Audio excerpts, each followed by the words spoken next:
Hey, everybody. Thank you so much for coming to being here. I'm really excited. It's whatever. It's episode 395. We have 5 left till we hit 400. And Jason was in probably the first 100 for sure, maybe even the first 50. So I'm really excited to have Jason back. Jason is a designer that I see regularly in Communication Arts magazine, right? No plug for Communication Arts, but I do love the magazine. I didn't bring the one. I remember seeing it and I was like, oh my gosh, this is Jason Johnson. But I remember way long time ago, back almost 10 years or 9 years or something, Jason was on and it was in Arizona at the time. And he was talking about some of the agencies, what he was doing. He's always done really cool, thoughtful, thought-provoking design, really cool design. So I'm really excited to have him on. He's changed. He went to the other side as Amy's here. She works in-house and you and Amy would have a good conversations.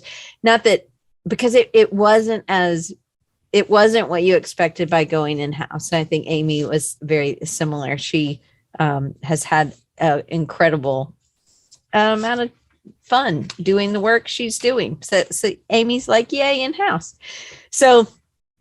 But Jason, give them, for anybody who didn't see the last episode, give them a little bit of your background. You do have a heart for students and you did some stuff with AIGA and helping the students get ready and working. But can you give them a little bit of your background? Yeah, for sure. Good to be back on. I was actually trying to think of the last time we spoke, and I think it's probably been 9 years, something like that. Well, we've spoken in between. We just haven't been recorded. Yeah. Exactly. So the last time on the show, it was a while ago. So yeah, kind of a brief background. I went to grad school at Boston U. My program was focused on advertising, and my emphasis was in art direction. So my career goal at that point was really to go kind of big ad agency. One of the Shia Days, BBDOs, that kind of thing, and had a really good program, learned a lot, was able to intern at some really cool shops in Boston. One that I'm sad that's no longer around called Modernista. And at the time they were doing all the really cool work for Cadillac and Hummer, and they were just killing it and were amazing. So that was kind of my career path that I thought. And then I graduated, and the ad scene in Boston was kind of terrible at the time because Arnold had lost the Volkswagen account, which, Arnold was the largest agency there and they employed a lot of people. So all those people were kind of filling in any other job. So as a student to get a job in Boston at the time was pretty much impossible. So I kind of opened my search to anywhere. And really in grad school, I had been told by all the professors that you really need to go for the opportunity where you can grow your portfolio starting out. It's not about really, getting paid is nice, but they said, you could go somewhere and get paid well and not do work that you're inspired by. And so that was kind of just the goal, was to find a place where I could do good work. And I lucked out being able to go down to Charleston, South Carolina, to a really sort of small boutique shop called Hook. And they're still there, still doing really cool work, and still a really small, like nimble shop. And when I went down there, I think I was the first creative employee that they had hired outside of the founders, which was, an art director, a copywriter, and then basically an account person.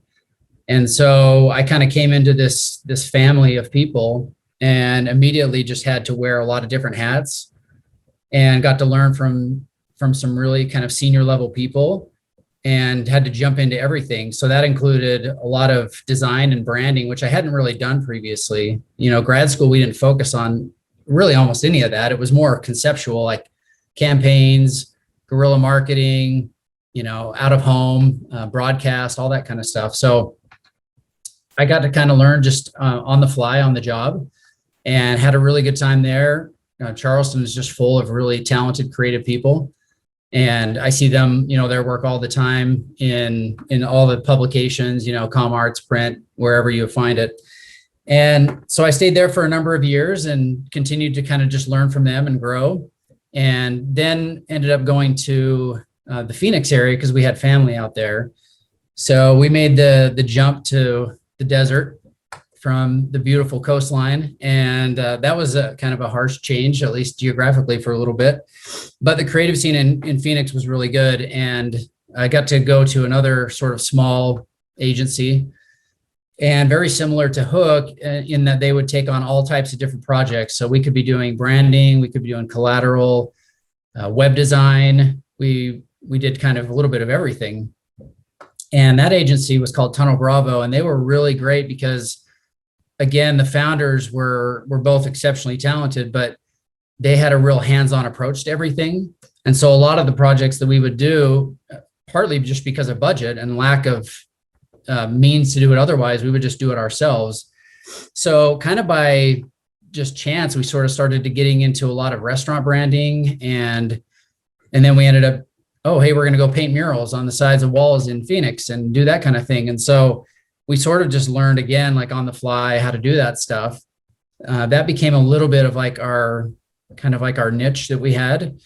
And that was a lot of fun. That led us to doing projects, up in Vancouver. We talked about Canada. So we were up doing a project up there, projects all over in Texas, all over in Arizona. We actually did some projects for even Yum Brands at the time, which, if you know, that's like they own KFC and a whole bunch of other companies. And so they had approached us based on work they saw online. And so anyway, we just had a great time. Like we were moving along, things were going well. And then I ended up working for another couple of agencies in the Phoenix area, post Tunnel Bravo, that were really kind of similar in the same way. One of them was a little bit larger and wasn't exactly sort of like the right fit for me, but was a good learning experience. And then I ended up at a place called Kitchen Sink Studios for a year, very similar kind of work, really creative, really hands-on, surrounded by an amazing creative director and just a lot of really talented people. So but a lot of these were smaller, right? These were smaller teams. You would do. Yeah, real small teams. So, but in fact, like we said, at Hook and Tunnel Bravo, I mean, the total number of people that worked there was like 5 or 6. Right. And that includes like account, that includes, we had like a production manager. So on the actual creative team, you basically had 3 of us. And there was an art director. I was the junior art director, and then we had a senior copywriter. So yeah, it was just kind of like you do a little bit of everything all the time, which isn't, and sometimes we would bring in outside help, if we needed something specific, but usually it was just you guys, you figure out how to make it work and do it. So then, and you never really thought you would go in-house, and tell them where you are now. And what you're doing. So now I'm actually in-house for a tech company called Qualtrics, and Qualtrics basically is a software provider, and we focus on experience management. And I know a lot of people think like, I don't know what that means. What's experience management? My mom won't know what that means, so tell her. Yeah. So a lot of people don't know what that means, but essentially what we do is we provide software to companies so that they can listen to what their consumers or their employees are saying about the company. And so essentially, if you kind of break it down to its simplest form, they listen to what people are saying, then they process and understand what is being said, what the experience is, whether it's good or bad or otherwise. And then they'll act on that feedback that they get. So, and we help all kinds of brands, everything from like Porsche to JetBlue to Under Armour to American Express, Coke. I mean, you name it, like all these companies, they have to know obviously what their consumers think. But then nowadays it's even more important too, especially more recently with what employees think and like how they view their company, how they view their work environment. Since the work environment has changed pretty much 180 since, 18 months ago. I mean, I haven't worked in a physical office in almost 2 years. So it's very different than ever I imagined it would be. But essentially, that's what we provide as a company. So what we try to do is just help brands to get rid of what we call experience gaps. And so an experience gap is, obviously, if you were to take a flight and what you think is going to happen and how you think you'll be treated isn't what really happens, then we try to help companies to figure out how to close that gap and, win over the hearts of people. So.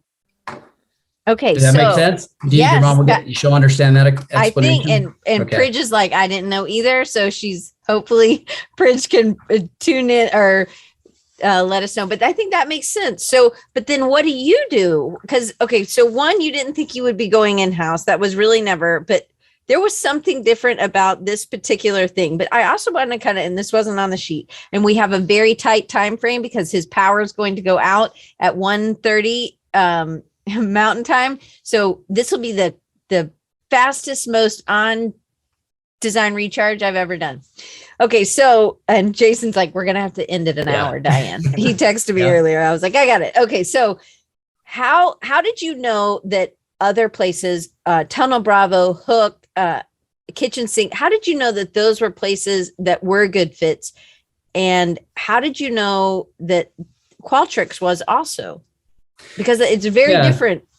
But so really good question and kind of interesting. Like the way that I approached my initial just job searches was to find companies that were essentially like doing the best work. And the way that I found that was to look and see locally if they were winning the award shows.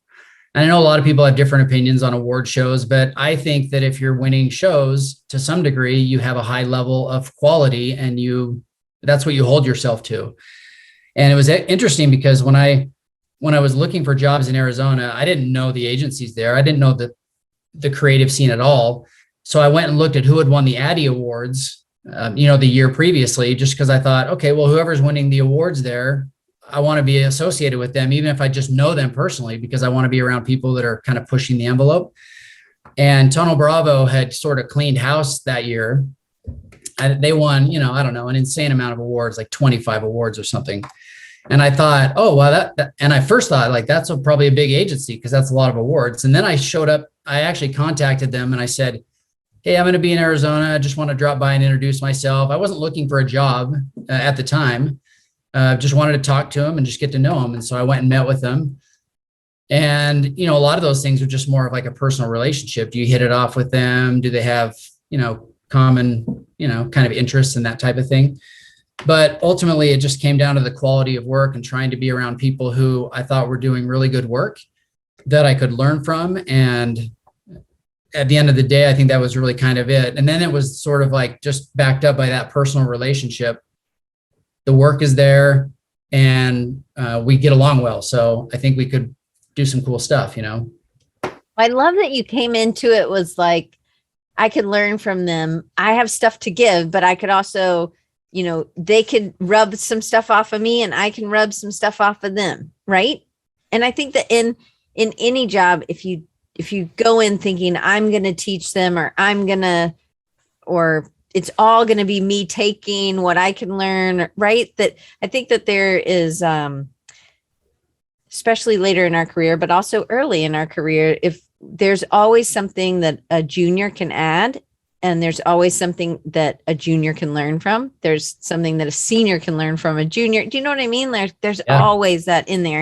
And I think some of that has to do with attitude and that you get when you're in a conversation, do you get along? But it was quality. You were winning awards. They were winning awards. It didn't matter that how many, right? But it was like, oh, and it was that, hey, they're winning awards that are pushing the way people are thinking. They're being clever. And that I think was another thing that I've always seen in your work, even when it's a one-off, which we're going to get to in a minute. Yeah. But in these life changes, me and you had talked about this before. You were like, I never thought I would go in-house. What was the thought of going in-house? And then how was that like myth busted? Yeah. So my perception of in-house was pretty similar, I think, to a lot of creatives, which is that at least the going perception for a long time was that people that are in-house couldn't hack it at an agency. And so now, whether that's true or not, I mean, totally up for debate. And there's different levels of agencies, different levels of in-house, everything across the board. I mean, someone would agree that if you're in-house at a place like, Nike, you're probably top of the game, right? But in-house at other places, you might feel differently about it. So my own perception was just that if you were in-house, you could have gone there for a couple of reasons. One, maybe just you liked the better work-life balance. Because because, usually it does, right? It has a better work-life balance when you're yeah, in-house. no, it You actually, leave at and I 5, can't say across right? the board, but I know for sure, I think it's a little better because some agency environments are just insane, like they want you to live at the agency, and that's kind of the lifestyle. And I think that's why there's a lot of turnover at some of the bigger shops. So work-life balance is one, but I kind of had a perception that if I went in-house that, there could be a couple of problems. Like one, maybe the challenges creatively wouldn't be there. There wouldn't be the variety. And I sort of thrived on that variety a lot because being in small shops, I mean, even different than like a large ad agency, I wasn't assigned to 2 or 3 clients. I kind of worked on a little bit of everything. So if a company came through, there was a chance that at some point I was going to help at least a little bit, even if I wasn't the lead designer or the lead art director or creator. And so for me, I kind of viewed it as, oh man, am I going to get stuck in a box and painted in a corner and then have to do just online ads all the time, which I didn't want to do. So, so there was kind of that part of it too. And then, just generally, I think there's a kind of a feeling too, that if you go in-house, like you're not going to create work that's sort of like groundbreaking, right? You're going to create work that's sort of like just helps drive the marketing department, but it's not going to make an impact on your fellow designers or, like award shows or like any of that kind of stuff. You're just going to kind of be more vanilla than anything. And so that was kind of the overall perception, but it was interesting because I started to notice right around the time when I was getting kind of offers to come and work at Qualtrics, there were other designers that I knew that were really good creatives that had also gone in-house. And that was unusual because up until that point, I didn't know a lot of creatives that had gone in-house. And these were like different companies, different types. Some were tech companies and some were, even like healthcare and things like that. So I started to kind of wonder like, well, what's the appeal and why are so many people that I know leaving sort of the agency environment to go in-house? And how long of a time frame was this? So you're at Kitchen Sink and you're in Arizona.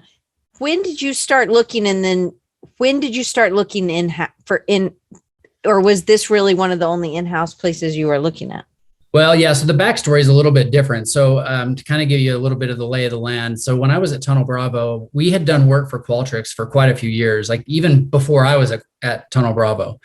They were just one-off projects. Like they'd come and say, hey, we need a print campaign or we need some type of a broadcast spot or a web update or things like that.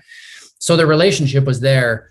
But then eventually what happened was the CEO of Qualtrics brought the 2 co-founders of the agency, the 2 co-owners, to the company and said, hey, I want to build an in-house team. So essentially I want to buy your agency and bring you guys in-house to build the team.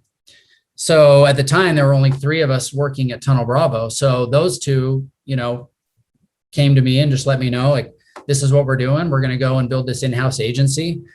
And I ended up staying in Arizona for another year. And that's that year when I was at Kitchen Sink Studios. So during that time period, the 2 of them would come back to me, I don't know, every so often and just say, hey, are you interested in coming and being a part of our team in-house? And I kind of kept telling him the same thing, like, no, I'm not really that interested, because at the time, like things were going really well at Kitchen Sink. I was more or less running the design department. So, there were not a lot of us in there, but there were like 5 designers. And so I was kind of like sort of an associate creative director, kind of running that team. Really liked what we were doing. We were having success. The agency was growing. I mean, things were just moving forward.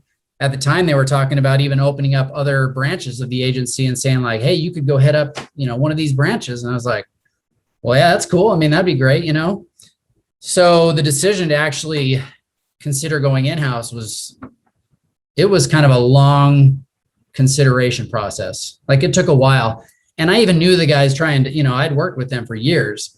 So like, you can tell that it took a lot of like conversations and a lot of thinking and a lot of considering before I kind of made that commitment and went down that path.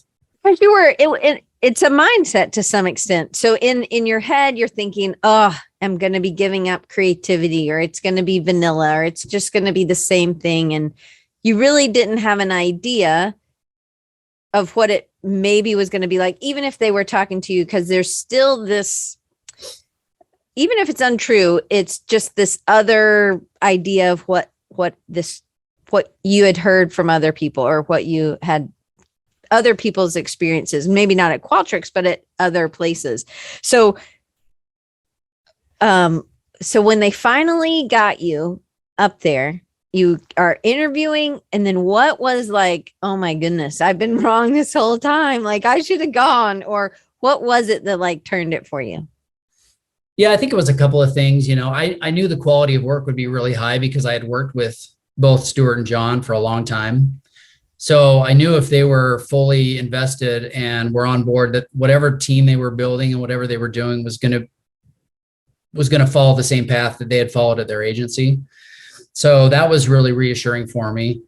And then they talked about some of the stuff the company was doing, like getting into these really big annual events and the kinds of things they were able to do, create for these events.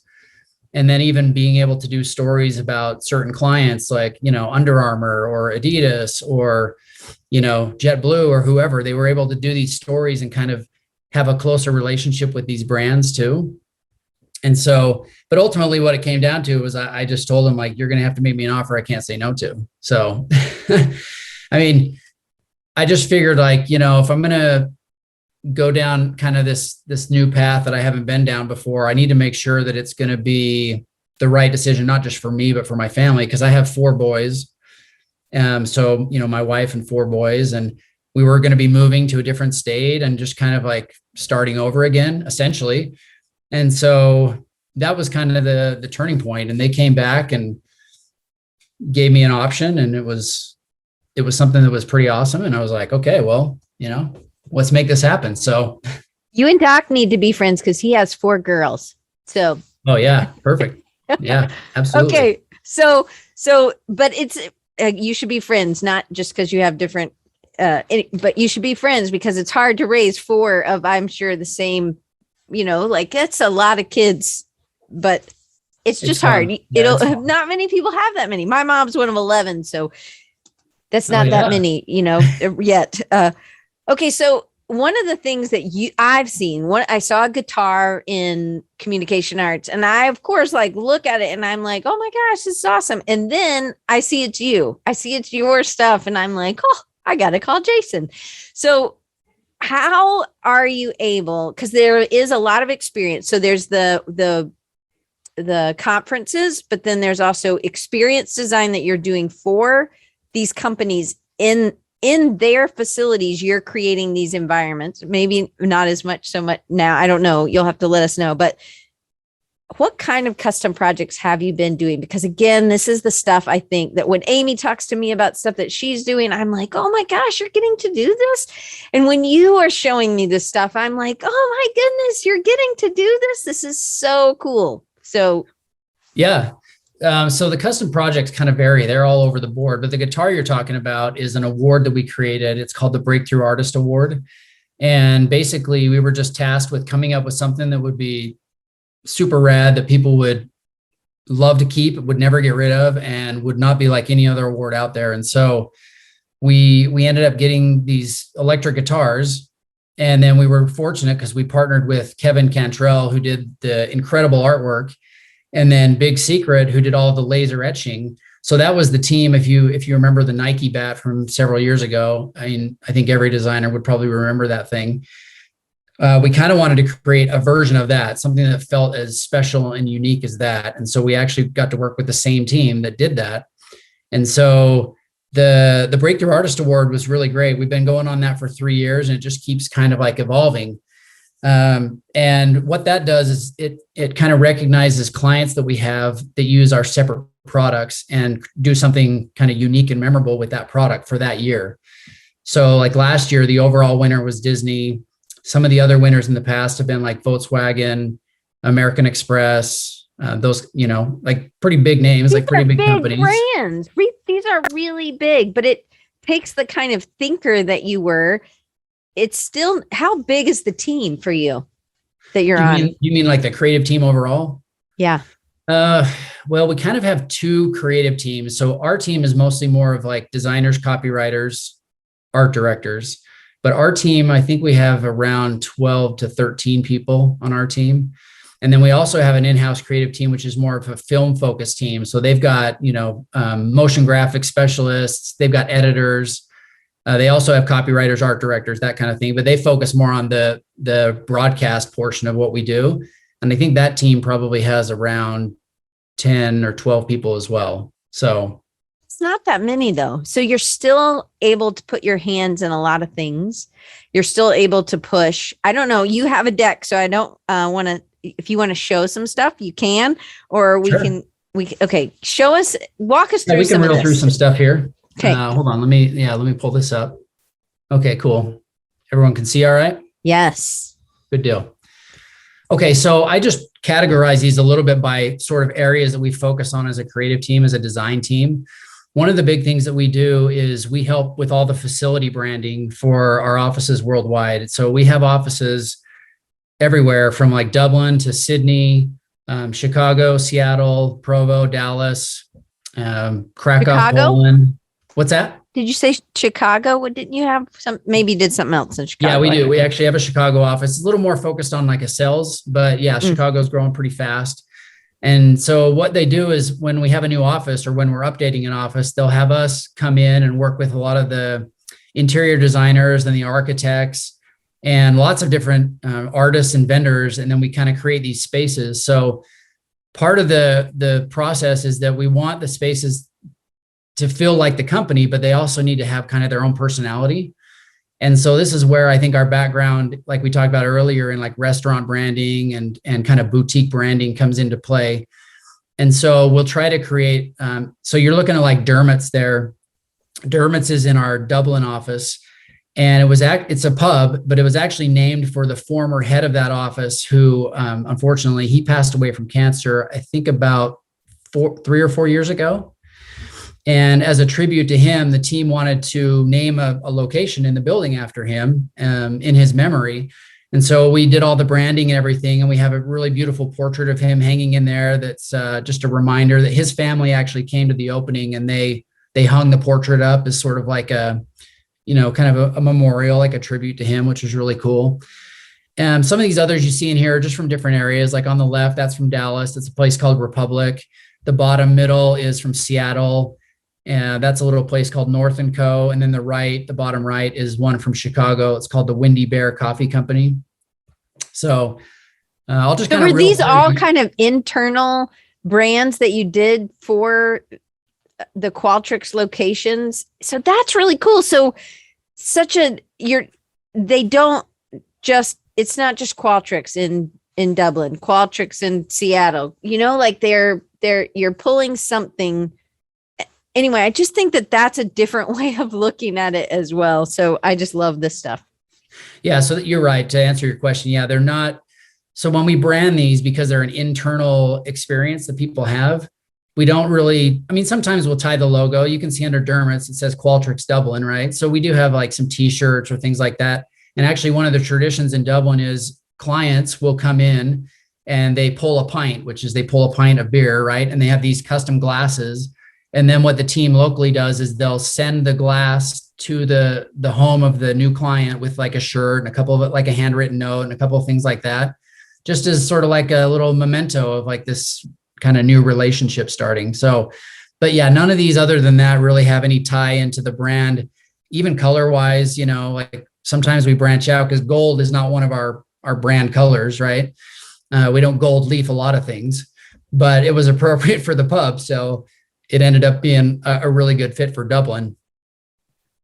Love it. So here, I'll reel through and kind of show you a few others here that we've got, so you can kind of see some of the other locations. Okay, so this is going to be the upper left, the wool shed. That's one of our newer ones in the Sydney office. And it was kind of cool because the name was proposed by the local team. And of course, Australia has a really well-known history with the wool, just wool and raising sheep and that kind of thing. So we thought, let's embrace that, because if it's proposed by the team, then they're going to really love it and it'll resonate with them. Bottom left, again, is Chicago. That's kind of a flag banner that we have on sort of the outside of that little coffee area. And then the bottom right is a large conference room area in Seattle that's called the Sound Garden, because of the history of the city. And so we tried to bring in all of these speakers to kind of just give it more of an architectural element. And Yeah, we've kind of moved in that direction a little bit. Some of them are more architectural than they are just graphic design. Again, you're able to have some fun. It's pushing you as a artist, as a designer, right? Which I love, which I think is fits you because you're continually growing. Doc has a question, but I have a question first. Where, when they're like in the Sydney one, when do they bring you in? When do they bring the designers in? With the architects and like how much was already built? How much was already decided when you're then deciding to do woolshed, or y'all are choosing that? And like, is that really cohesive between the interior designers, the architects?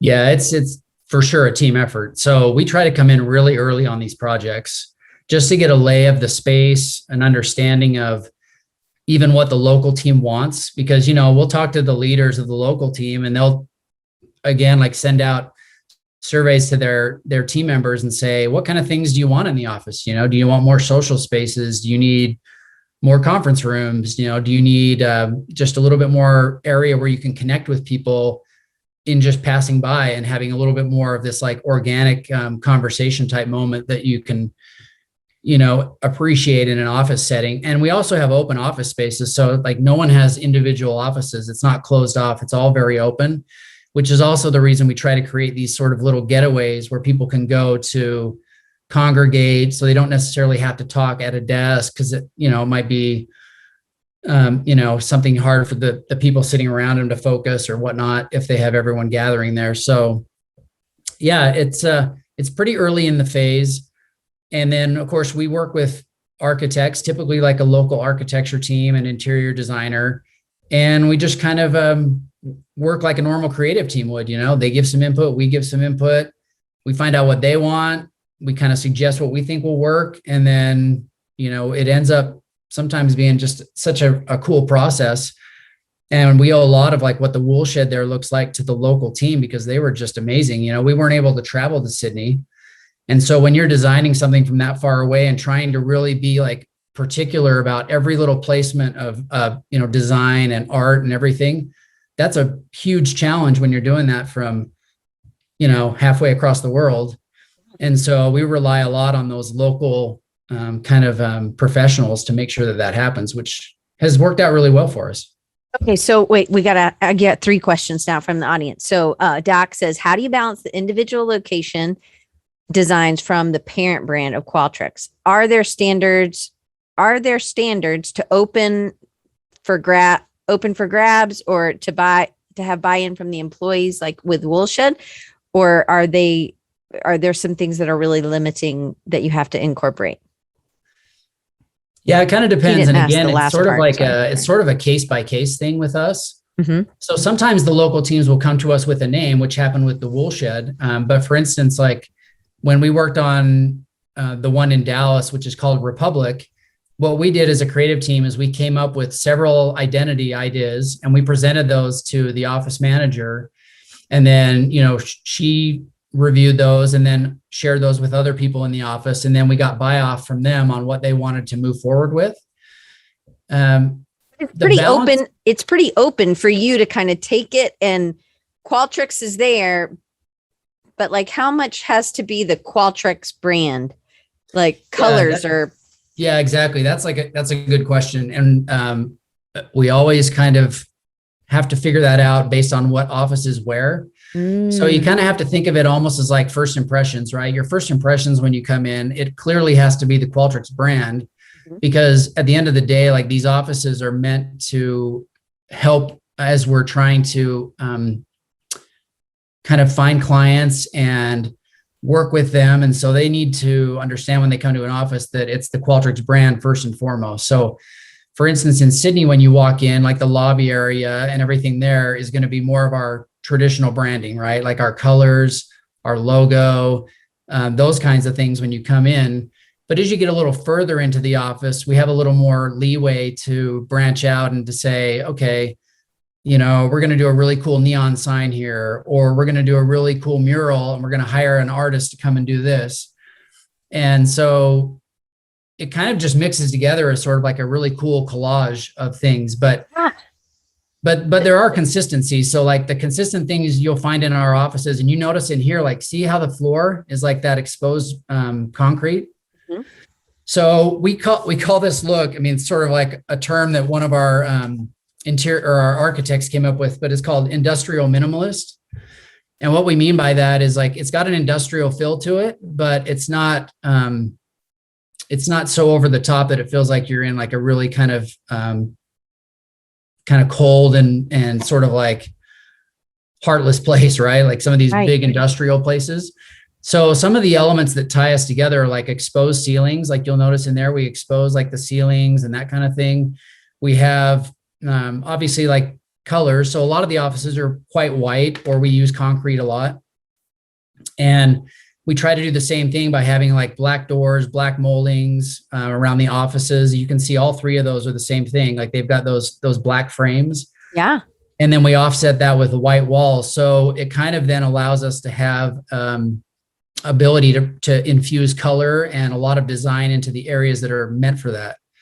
So that they don't clash. You know what I mean? Yeah. Yeah. Is this something like, okay, so say Under Armour comes to y'all and they're like, we need to change up our internal facility and we love what y'all have done. Do you ever do something like that for somebody like that? No, we're not like a for hire for other, companies to come in. I can't say that we would never do that, but right now, honestly, like we're so busy just trying to update our own offices and facilities that we can hardly keep up with, our own offices that are opening. And so it would be an amazing opportunity and a cool challenge to be able to do that. But anyway, hopefully that answers Doc's question that there is some consistency. So if you were to walk into I would say the lobby or the front area of these buildings, you would feel like, oh, okay, this feels like Qualtrics to me. But as you get further in, you're going to discover just sort of these little fun moments that are experiences that are unique to Chicago or Dallas or wherever you may be. But the people who work there would be experiencing those, not necessarily the clients would go into those spaces always, right?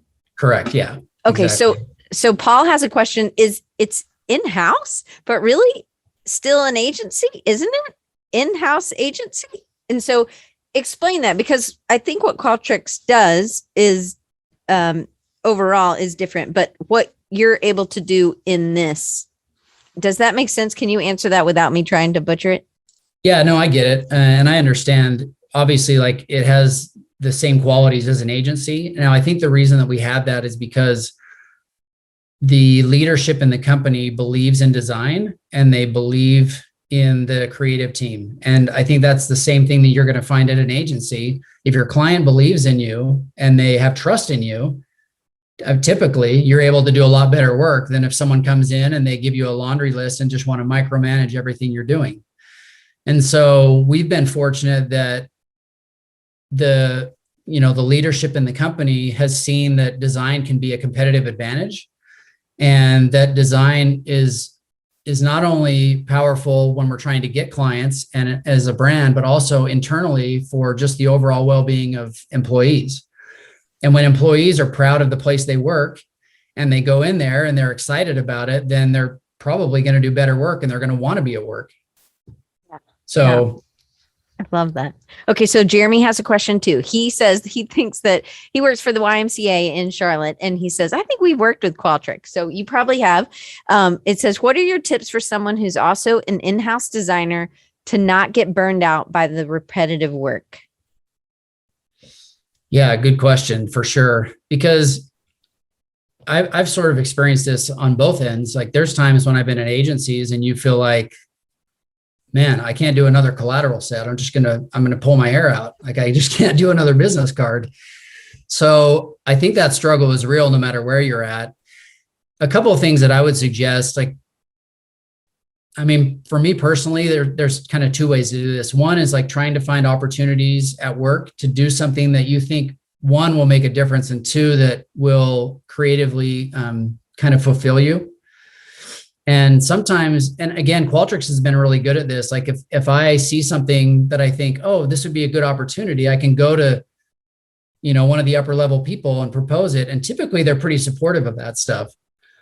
So that's kind of one way. And then the other way that I find too is like, sometimes you just have to have, I think, personal projects. And even if it's just like for fun to push yourself or just to create something interesting, I feel like you need those no matter where you're working. And that applied when I was at agencies, that applies now. I think that'll apply forever, where there's times where I just think, yeah, you know what? I've done a lot of these, whatever it is, like one pagers or something. I just really need to be able to create something super cool that I'm proud of. And so maybe I'll go do something really rad, like, make a really cool logo for my boys or something, which I actually have done. So, and I know it can be hard in some work environments, but I would say just try to find opportunities, and even sometimes looking around and talking with your management and say, hey, this is a cool chance and I have the skill set to do this. Will you let me do it? No, I love that. Okay. You want to tell us anything on this page? Okay. Yeah. So a couple of fun things on here. The upper left is actually brand new. This is kind of a wall piece that we created for our office in Krakow, Poland. So that's Are they big skateboarders or the snowboards? They're skateboard decks. Mm-hmm. Skating, as you can see below, is sort of like a cultural thing in the company because we have concrete floors. We skate all over the place. And so in Poland, the team came to us and said, we want a kind of like a skate park themed area, like a really rad, sort of like a cool Tony Hawk kind of area. Yeah. And so each designer was assigned a deck and we all designed those. So that represents the entire design team right there. And then those are going to be mounted on the wall. And then there's going to be, exposed like kind of ramp. Oh, it's not going to be an actual ramp. It's going to look like a ramp, but you know what I mean? It's going to be like OSB, and it'll be a seating area when you come into one of the I don't know what OSB means. It's kind of like particle board, Okay. kind of like if you've seen a skate deck or a skate ramp, you know what it looks like. Yeah. It's going to look like that. So anyway, that was a fun one. The upper right is from the Chicago office, and you can see that we hired a muralist to do those really awesome portraits of characters that are just from Chicago films. And then we called that area the screening room. So it's all about Chicago film history. And, we had some like posters that we bought from a lot of different artists that are also about films in Chicago. The lower left is a wheat paste wall. That particular one is in Chicago, but it's become one of the, I guess, sort of like trademarks that we have as a team, where when we go into an office, we like to do a wall and we do what's called wheat paste, which is sort of like street art. If you're familiar with Shepard Fairey, or Banksy or any of those people, like they use that technique a lot where it's super cheap. You get like the cheapest paper you could possibly find. It's super thin. And then you basically put like glue over it and it just adheres to the wall, which is really cool. It has an awesome look, but then if we ever need to change it, we can just put posters right over it, which is cool too. So that's awesome. Yeah. And kind of fun to note that, like, if you look at those, like there's some specific ones in there, just Chicago. Like the lower one is the Chicago flag with the 4 stars. And then there's, of course, the L that you see in there, but then some of the posters are just more Qualtrics specific. So that's also a way that we try to mix the local, kind of the local scene with like the corporate branding. And that's, of course, done in like our corporate colors. But so whenever, either like in Dallas or, over in Dublin or whatever, we have these types of walls, but they're all specific to that location in some degree with what we design. So, and then lower right, that's sort of a kind of a close-up shot of I guess it's sort of the signage for the Republic down in our Dallas office. And, obviously very geometric. That was done by Big Secret as well. They're great to partner with, and just kind of a fun space in there. That's awesome. All right, we're tight on our time, so you got to go because I want to see the stuff. Time, I know. We got to get the guitar out there. So another aspect that we do a lot of is events at the company, and by events I mean both like internal events. So every year we host like a really formal kind of a holiday party. And theme? the upper left, what's theme that? Every time? Is it a different theme every time? Yeah, it's a different theme, and we work with the internal team to figure out what that theme is and, kind of what they want us to brand. So the upper left and then the far right, those are both from internal events over the years. One of them looks like custom printed, and that oh, I don't know if it's a emboss or something at the bottom. It is, yeah. So that's a blind emboss on the bottom of the Casino Royale. And then the upper left, that's a gold foil that's on there that we did. And so those are really fun because we're able to use a lot of really cool techniques like embossing, foiling, letter pressing. I mean, any of that kind of fun stuff we get to kind of pull out for the holiday party, which is awesome. Hey, Jason Karn just said, he told me, he's like, hey, that's my font, the Motor City font. He made that font and you used it. Oh, yeah, it is. Yeah, the bottom left. Yeah, absolutely. That's awesome. Yeah, y'all have already collaborated. I want y'all to be friends. Anyway, keep going. Yeah, so the Motor City font worked perfect for that. That bottom one was from one of our large annual events. And those are actually two huge digital monitors. I know it's kind of hard to tell what you're looking at. Yeah. But those are massive digital monitors. And there was another one to the left of where it says welcome reception. So it was this just huge stage that was in the kind of this ballroom area that we had. And that was probably, that was like 4 years ago that we did that one. So how has stuff like this, and maybe you could talk about this as you keep going, how has this environment challenged you and how has it fed you in ways that you weren't expecting? Yeah, so I wrote down quite a few answers to this. I'll try to just touch on a few of them. So obviously the ways that it's given me opportunity is just being able to branch into areas that I normally haven't branched into. And some of those include, like, we have our film team, and I've had the chance to go and basically run some of these photo shoots, like these broadcast spots that they've done, which I had never done that at an agency. And so there's been opportunities to grow that way. And then also, like, just through the types of things that we do as a company. So we've talked about a lot of these big annual events that we do. And when we host those, it takes the entire creative team probably 3 months straight just to get ready for that. And we're talking like we stop all other jobs that come in and we focus solely on what's called X4. And we basically just work on that nonstop for those 3 or 4 months to get everything ready. And this is an event where we host around 14,000 people on location. And we do everything from like main stage to, the bottom left, you're looking at the welcome reception. That's a huge party for that event. And then we also create these sort of like pop-up experiences for brands. So we'll do it for things like Burton, Spotify, Delta, Yamaha, like all these companies where we're working to create sort of like a little mini Spotify experience. Like, what would that experience be at this event? At the event, yeah. So it's sort of like if you go to any of these, like, I don't know, like trade shows or things like that, you go inside, Burton has their setup. That's kind of what it is. Like, when you go to Burton, what does Burton feel like? You got their product there, but like, what's the vibe of Burton? And we try to really hone in on that vibe to make people have, again, like this experience of what that company is. And so that's kind of a fun challenge. So I could talk a little bit about like some of the challenges that you have in-house, which I think are challenges at an agency too, but brand consistency is extremely hard, especially because, when you get a company that's so large and you're trying to make sure that people are using, the right colors, the right fonts, the right imagery all across the world, like that's extremely hard. Another challenge that we have that I feel like comes up a lot is sort of this back and forth with marketing between quantity over quality. And that, kind of goes through seasons. Sometimes it's better than others, but sometimes it feels like they just want quantity, like lots and lots and lots and lots of stuff going out. And we're like, let's just make it better. Let's do less and make it nice and make it meaningful and impactful. And this is outward facing. This is like the customer facing stuff, or is this the internal stuff, or both? Well, more so like outward facing, because obviously you're trying to have a consistent brand. So when someone experiences, they think, oh yeah, this is clearly Under Armour, or this is clearly Qualtrics, or whoever it is, So that's kind of hard to be the kind of the shepherd of the brand a lot of times.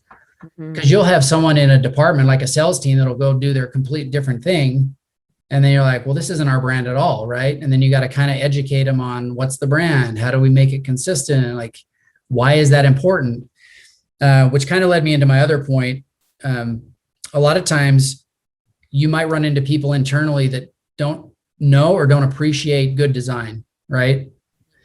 And so that can be challenging because, again, you have to sort of go through this education process of really getting them to buy in on like, well, why would I invest money into this? Like, why would I do this specific thing? Why would I do this? And when you get people to buy in, it's great. Like, it's really rewarding. But sometimes you have those challenges, those tug of wars, and it's like, I'm not going to win this war, I'm just, right. And you can't win all of them. Like, this is just reality. But here, I'll just reel through here and I can show you a couple other things real quick. A few other event type things. So I had mentioned that we do parties both in the winter and then we also do summer ones. So this summer we did this one called the Eat and Greet, which basically was just an opportunity for people to come to the office because they've been working at home for so long. And it was a chance for a lot of teams to actually meet their team members in person, which a lot of them hadn't.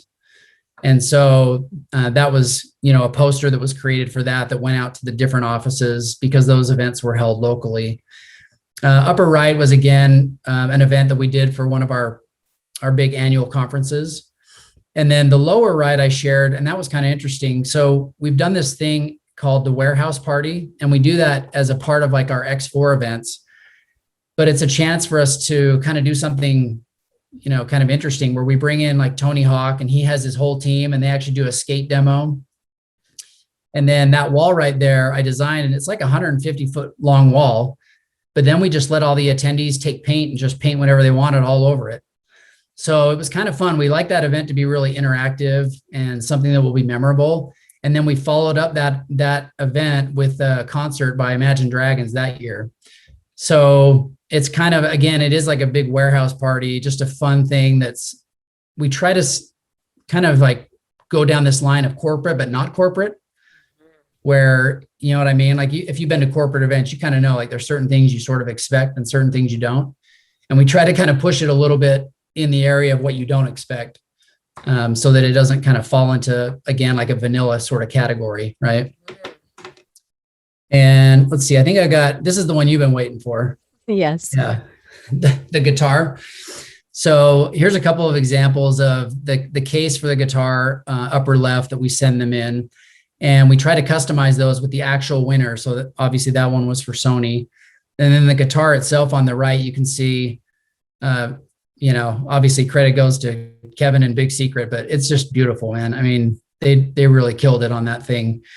And we're kind of hoping that it just becomes sort of like an icon, that people would want to have one and keep it. And so that's been really a fun process to go through. A couple other things on there. The middle one you can see is branding that we did internally for our film team. And we wanted to give them an identity and just, kind of something to wear when they were on set. And so I got to partner with another designer on creating that. And again, something you wouldn't probably expect for in-house, but like we talked about earlier, if you look for opportunities to do something, sometimes that'll present itself and say, oh, I'm going to brand this team, or I'm going to, create this really cool piece of art for our office or something. And then bottom left is just one piece from a campaign that I helped on earlier this summer when we were doing sort of a social media, I guess, sort of celebration of Juneteenth. Mm-hmm.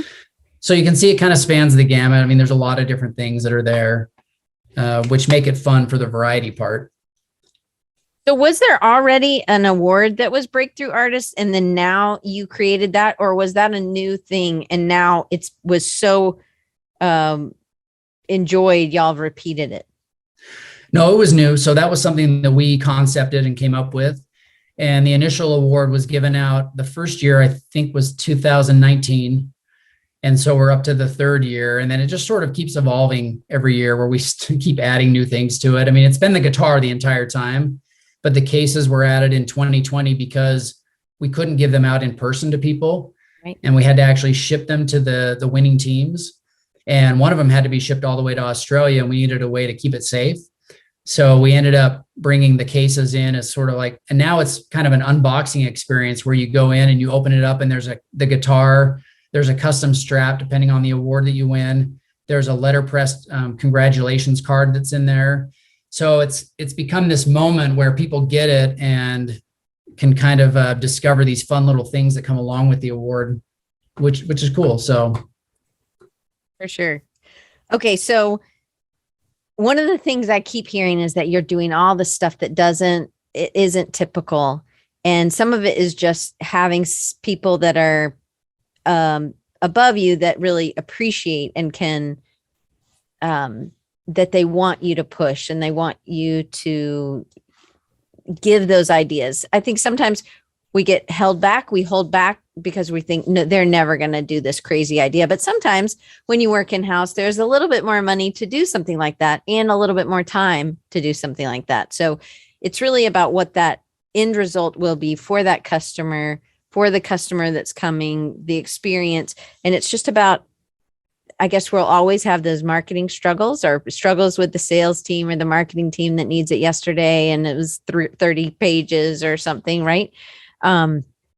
But we just have to keep trying and keep trying to make a difference. And it seems like you've been able to find a way here. Maybe they were already doing it and you've been able to add your flavor in, but also it's been so collaborative. Do you think those are true statements?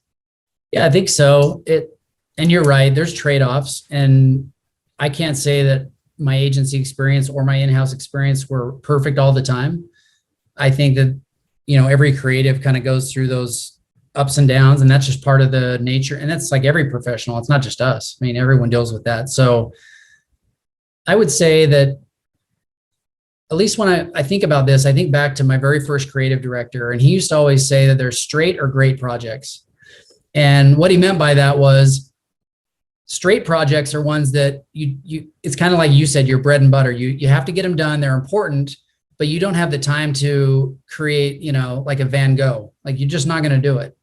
And so sometimes you have to kind of just buckle down and get stuff done quickly, and you still want it to be at a high level, but you just have to realize that you can't make every project like, your golden child. It can't work. So I think it's important to sort of identify where those great opportunities are and where the straight opportunities are, and then try to carve out the great ones and dedicate a little bit more time. And sometimes, you're going to probably agree with this, that means doing it after hours, right? I mean, you're not on the clock. If you want something to be really great and you want to put the time into it, then I would say go home, do it over the weekend, do whatever you got to do to make it good. Don't just say it has to be on my actual 9 to 5 or whatever your schedule is.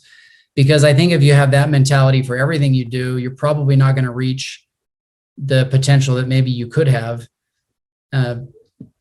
So that's always been helpful to me, to kind of think about it that way and to realize that you just have to let some of them go, and they can be good, but they're not going to be incredible. I love that. I know we're almost out of time, or you're about to lose the internet or the power or whatever, but Doc had a question. If you can answer it, great. How do you prove return on investment to continue doing those experiences? How would you tell Doc to pitch it to someone? I mean, is sometimes it's just, we got to try, or? So I guess I'm kind of wondering if he's talking about the experiences, maybe he's talking a little bit about, I don't know if it's the ones that are in the company, so like the locations that we create, or if he's talking more about like the events that we do. He does events too at his company. I'm not sure either. How about if you were saying, hey, we're going to do the warehouse party. This is different. This is part of an event we already do. How do you pitch that, or how do you prove the return on investment?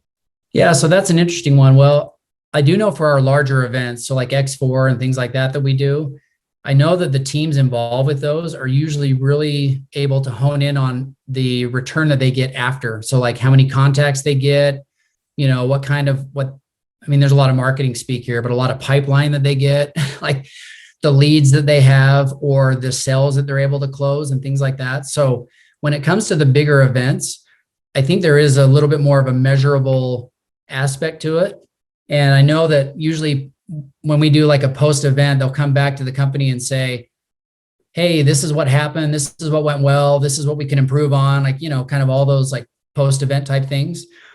But they usually will come back with numbers and let us know specifically. Now, I'm not definitely in the trenches, like figuring out what those numbers are, but I think that they see that there's an investment and a definite return. And so that they're investing more in that every time and making those events bigger and more prominent. And we've been spreading those events too. Like we actually hold them in Sydney and London as well. And so over the years, they've gotten bigger and bigger. And that just must be because they're seeing a return on that.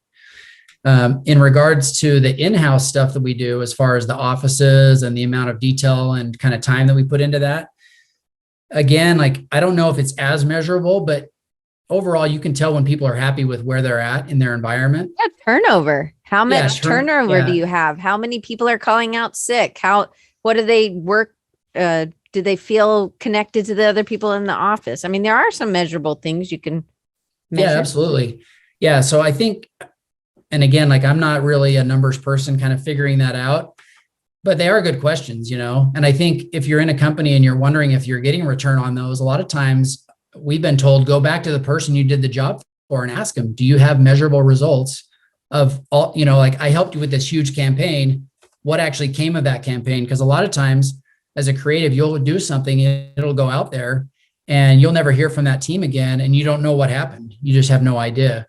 So sometimes I think it is helpful to go and ask them and say, was it good? Was it bad otherwise? And then you can kind of learn from that. Oh, okay, that worked really well. Like, they saw a lot of success. And I think obviously that's rewarding for you to know, if you put in a lot of time to a project, to know that they saw some measurable results from it. Yeah. Okay. Well, I have way more questions, but we don't have time. So I want to make sure that everybody has ways to follow you. So on Instagram, it's Deuceman77. On Behance, Bearded Beauty. On Dribble, it's Jason Johnson. That's pretty good. You got your name on Dribble. That's like, yeah, I know. All the others are all across the board, like no consistency. So, but that's pretty good. And then if you want some of his commercial prints, you can go to Instagram, circa 1955 art, or on his Etsy shop, etsy.com/shop/circa 1955. I got to ask, what's the 1955? Because you are not born in 1955. Yeah. So that kind of goes back a little bit, where I'm big Disney fan. I used to be a cast member for a lot of years at Walt Disney World. And I kind of attribute like my start in creativity to going to Disneyland when I was a kid. And that was the year it opened. So 1955. Nice. So that's where that comes from. Well, I'm super inspired. I'm super inspired that you pushed and you continue to learn and grow and collaborate and do things that are different. And you're always trying to one up yourself, but you haven't gotten stuck in the consistency. Even though there may be some consistency in your job, you haven't let that be what defines you. And I love that you still push into the other stuff. Jason, we'll just have to do a part 2, but I really appreciate it. Thank you. I'm so glad the power hasn't gone off. And I just appreciate what you have been able to do. And I'm just glad we've been friends for so long. Yeah. Thanks so much. And everyone for questions and listening. Had a great time. Good to talk to you as always, Diane. It's always good. Anyway, I so totally love what you're doing there or what Qualtrics is doing. And I just can't wait to have you on to finish these questions. Yeah, for sure. Let's do it. Okay, let's do it. All right. Well, guys, I am, lots of in-house people here are really happy that you were representing, and I know it is, sometimes it gets a bad rap for sure. And, just make sure if you're listening or watching, all his links are at the very top underneath on YouTube or on my website or wherever you're listening to your podcast. I don't know how those links work. I've never really tried that. I should probably click on that. But I believe next week we have Heather Crank, who I don't think this woman ever sleeps. She is an artist, a motion designer. She was in Denver for a long time. Now she's in Bend, Oregon, but she is a huge lifter of other people. And Jason has been a lifter as well. I think that was one of the reasons when we connected in the very beginning, was that you were helping so many students and your design work was just incredible. So, and I think we're all just drooling. I think I wrote that in the thing. Make sure you bring your tissues because you'll need to drool. But Jason, you just always are pushing and thinking differently. And I just love talking to you, and you're very humble. And so I always and so then maybe you can be friends with Doc, and then you can talk about how it is raising 4 kids, because it's hard. And doing stuff on the side, you're always, when you have to bring something home because you want it to be better, but it's always pushing into that high quality. So I love that. Well, hey, appreciate it. That was a lot of fun. It was. All right. I'm going to hit stop and I will see you guys next week with Heather Crink. And holler, send me an email back if you have a question or a comment.